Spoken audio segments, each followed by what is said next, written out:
Hello everyone, welcome back to my channel soya corner. और आज मैं आई हूँ एक न्यू व्लॉग के साथ।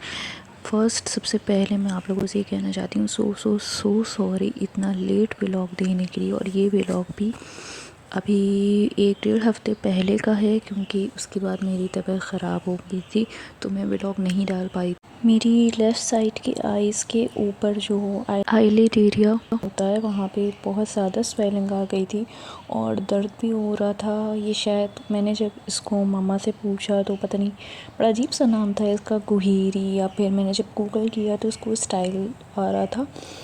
तो इसमें लगभग 1-1.5 हफ्ते ये चीज़ स्वेलिंग रहती है और पेन रहता है। मुझे बहुत ज़्यादा प्रॉब्लम हुई थी। मेरी लेफ़्ट साइड की आइज़ आधी भी नहीं खुल रही थी स्वेलिंग की वजह से। इसकी वजह से मैं बिल्कुल भी ना व्लॉग एडिट कर पाई हूँ ना डाल पाई हूँ। मुझे खुद का ही होश नहीं था उस टाइम पे। चलिए व्लॉग को स्टार्ट करते हैं। और ये व्लॉग है 28 मार्च का।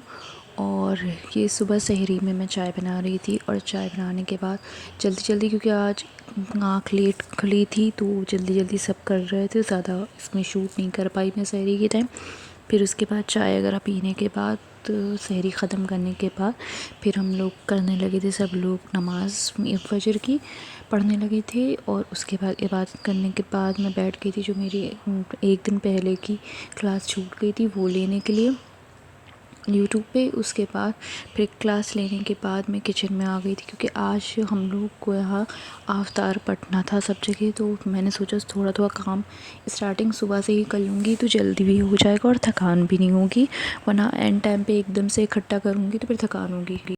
तो यहाँ पे मैंने दही फुल्की का पैटर्न बना रही थी, और इसके साथ साथ फिर किचन भी जो फैला हुआ था, क्योंकि किचन में वाइट सीमेंट का पेंट हुआ था तो सब सामान डिब्बे वगैरह नीचे थे वो भी समेटती जा रही थी धीमे धीमे वॉश करके। उसके बाद खीर के लिए यहाँ पे मैं चावल वॉश करके रख रही थी। इनको मैंने नॉर्मल चावल लिए हैं, जो घर में नॉर्मल छोटे वाले चावल बनते हैं। आप राइस सेला राइस भी रह सकते हैं, बट इससे जो खीर का टेस्ट है और टेक्सचर है बहुत ही अच्छा और क्रीमी आता है।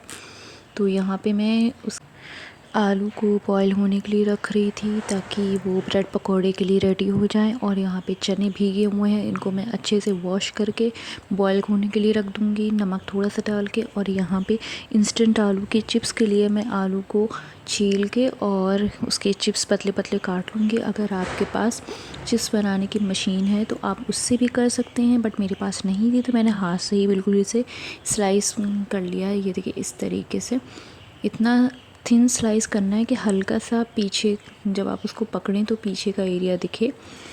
इस तरीके से हम लोग को इसको स्लाइस कर लेना है, तो इससे बहुत अच्छे और क्रिस्पी बनते हैं। और यहाँ पे मैंने खीर बनाना स्टार्ट कर दी थी। इसमें हाफ़ मेरी खीर बन चुकी थी। और ये खीर ना इतनी यम्मी बनने वाली थी, क्योंकि इसको मैंने बिल्कुल न्यू ट्रिक से बनाया था, बहुत ही इजी तरीके से बनाया था। और इसका टेस्ट बिल्कुल वैसा था जैसे हम लोग शादियों में जो खीर खाते हैं वैसा। इसकी रेसिपी भी मैं अपने कुकिंग वाले चैनल पे जल्दी डाल दूँगी 1 वीक के अंदर, क्योंकि अभी तो ईद का सब रेसिपीज़ पड़ेंगी, उसके बाद फिर मैं डालूँगी। तो आप जाके चेकआउट कर सकते हैं, और चैनल की पिक मैं यहाँ लगा दूँगी। इतना करते करते हो गया था ज़ोहर की नमाज़ का टाइम, तो मैंने ज़ोहर की नमाज़ अपनी कंप्लीट की अल्हम्दुलिल्लाह। उसके बाद वापस से किचन में आ गई। यहाँ पे मैं चने, जो ब्लैक वाले चने होते हैं, उसकी चाट बनाने में लग गई थी, मसाला चने की चाट। वो फटाफट से बनाई और फिर मैंने माँ को बुलाया कि अब आप जितना फ्राई करने का काम है वो आप कर लीजिए, बाकी एक्स्ट्रा काम मैं कर लेती हूँ। क्योंकि मम्मा को ऐसा लगता है कि जब वो मतलब होता भी है जैसे घर का बड़ा कोई चीज़ फ्राई करता है तो तेल, ऐसा मुझे फ़ील होता है उनके यहाँ से तेल कम लगता है, तो तेल एब्जॉर्व कम करते हैं वो। पता नहीं, मेरा ये मानना है। माँ के हाथ से बहुत ज़्यादा बरकत माशाल्लाह से रहती है, तो इसलिए मैं माँ से मैं फ़्राई करवा दिया था। और यहाँ पे उसके बाद हो गया था इतना करते करते असर की नमाज़ का टाइम। तो असर की नमाज़ के बाद इतना फ़ास्ट टाइम जा रहा था ना। माँ यहाँ पे पकौड़ियाँ तलनी थी, प्याज वाली जो पकौड़ी होती है, और दूसरी साइड में जल्दी जल्दी प्लेटें और बाकी चीज़ें जो अफ्तार बटने का था वो काम करने लगी थी वहाँ जाके। और बस इतनी पकौड़ी का मैं शूट ले पाई थी, क्योंकि मुझे दूसरी तरफ जाके करना था। असर की अज़ान हो चुकी थी और मगरिब का टाइम आने वाला था, तो फिर अगर नहीं लग पाती, अफ्तार जल्दी नहीं पहुँच पाता, तो फिर कोई फ़ायदा ही नहीं था। जल्दी जल्दी से सब प्लेटों में आफ्तार लगाया भिजवाने के लिए, बट पापा की हिम्मत नहीं पड़ी। वो सिर्फ 2-3 ही घर लेके गए। पूरी मेहनत एक तरीके से बेकारी फ्लॉप ही कह सकते हैं, लेकिन फिर भी अल्हम्दुलिल्लाह जो भी था अल्लाह का शुक्र। अब उनका मूड नहीं हुआ या उनकी तबीयत ठीक नहीं थी, आई डोंट नो। और इसके बाद फिर मगरिब की नमाज़ पढ़ने हम लोगों ने आफ्तार किया सब ने बैठ के, और उसके बाद मगरिब की नमाज़ अपनी कंप्लीट की। मगरिब की नमाज़ कंप्लीट करने के बाद मेरी इतनी मुझे थकान हो रही थी, पता नहीं क्यों, क्योंकि मैं रात में भी ठीक से नहीं सो पाई थी लाउंजर पे सोफ़े पे सोने की वजह से, क्योंकि गेस्ट आए हुए थे घर में। लेकिन इतनी ज़्यादा सर में और बैक में दर्द हो रहा था। फिर मैंने चाय बनाई। उसके बाद हमारे यहाँ आए थे तो छोटू से क्यूट से मेहमान। ये यहाँ पे बेबी चिकन है, आयशा के लिए पापा लेके आए थे। तो ये पापा इसका पिंजरा लेके आए थे और नीचे इनको खाना वगैरह देने की प्लानिंग हो रही थी। हम लोग कर रहे थे कि इनको खाना दे के कहाँ रखा जाएगा। तो जो मेन गेट के पास वाला एरिया है, रूम है, वहाँ पे इनको रखने का डिसाइड हुआ। बहुत क्यूट से थे, गोलू मोलू से, छोटे से।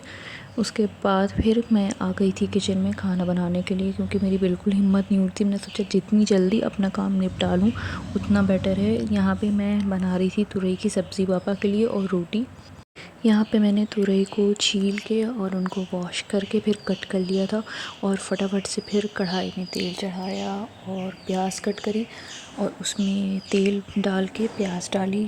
फिर हल्का सा जब प्याज को ब्राउन हो गई, सॉरी ब्राउन नहीं, हल्का सा उसने अपना ट्रांसपेरेंट हो गई, अपना जो स्मेल होती है वो उसकी हट गई, थोड़ा सा ट्रांसपेरेंट हो गई प्याज। उसके बाद हम लोग इसमें डालेंगे कटी हुई हरी मिर्च। मैं बिल्कुल सादी वाली तुरई बना रही हूँ। अगर आप मसाला तुरई बनाया नहीं तो आप उसमें मसाले भी ऐड कर सकते हैं, बट मैं यहाँ पे सादी वाली तुरई बना रही हूँ क्योंकि पापा मसाले वाली तुरई नहीं खाते।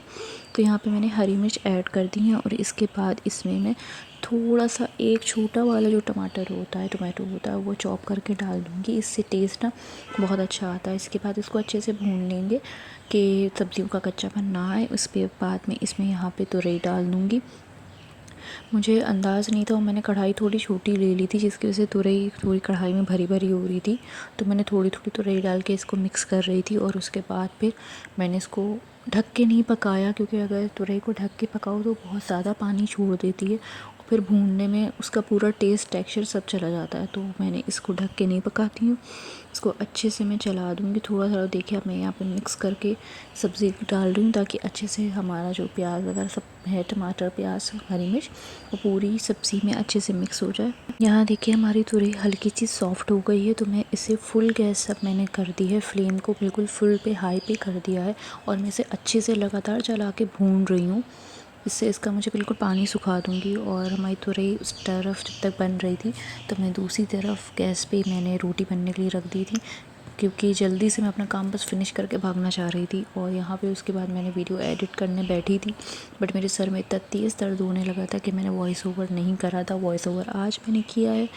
और इसी के साथ हम लोग व्लॉग को एंड करते हैं। और अगर वीडियो पसंद आई है तो लाइक कमेंट एंड शेयर करिएगा। Thank you for watching. Don't forget to subscribe.